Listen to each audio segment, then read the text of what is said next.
Hey everyone, in this video I'll show you how to transfer WhatsApp from one phone to another. Let's get started.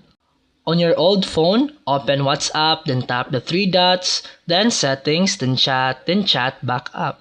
Make sure your Google account is connected, then tap backup to save your chats and media to Google Drive.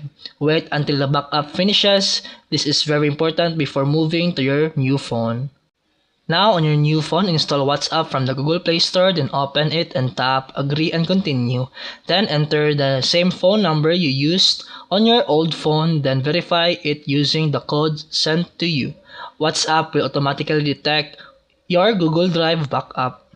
And after that, tap Restore and WhatsApp will begin downloading your messages and media.